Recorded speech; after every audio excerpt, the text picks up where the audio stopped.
Paano ini-install ang windmill sa dagat at paano ito nakakatulong sa mundo? Alam mo ba, buddy, na sa gitna ng dagat, may mga higanting windmill na tila sumasayaw sa hangin?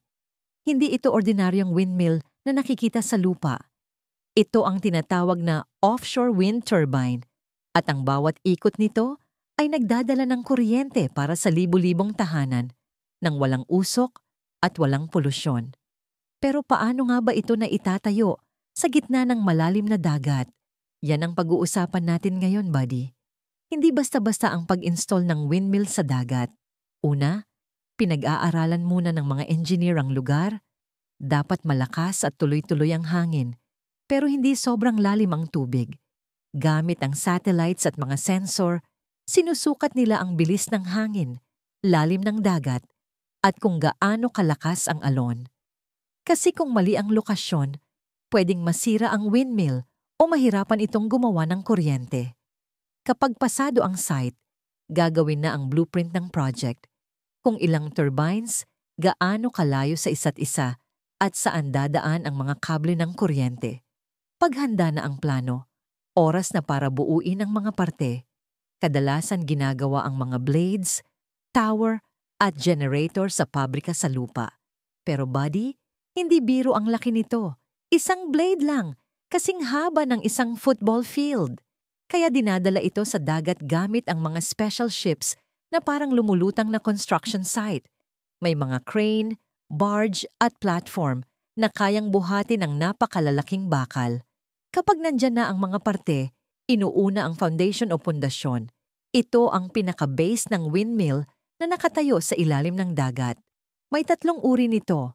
Monopile, isang napakalaking tubo na ipinupukpok sa seabed. Jacket type, parang steel frame tower na ginagamit sa mas malalim na tubig.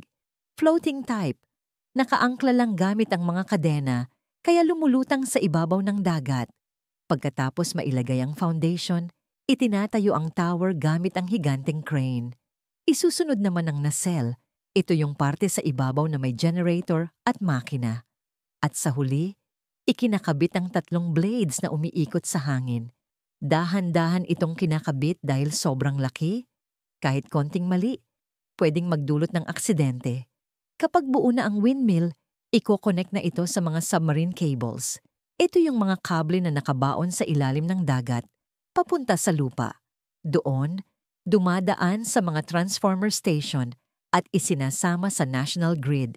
Kaya yung kuryente na galing sa dagat, umaabot sa mga bahay, opisina at pabrika. Isang wind turbine lang, kayang mag-supply ng kuryente sa halos 3,000 bahay araw-araw. Malaki ang tulong ng mga windmill na ito, buddy. Wala silang sinusunog na fossil fuel, kaya walang usok at carbon emission. Hindi rin sila kumukuha ng tubig o naglalabas ng toxic waste. Sa madaling salita, hangin lang, pero malinis na enerhiya. Sa mga bansang gaya ng Denmark, United Kingdom at Netherlands, mahigit kalahati ng kanilang kuryente ay galing na sa mga wind turbines sa dagat.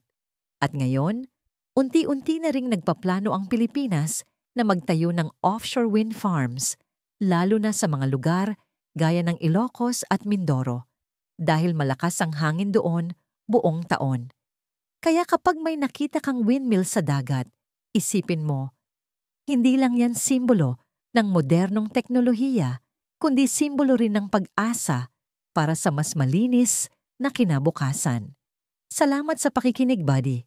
Huwag kalimutang mag-like, mag-share, at mag-subscribe para sa iba pang kwentong nagbibigay inspirasyon at kaalaman. Thank you for watching.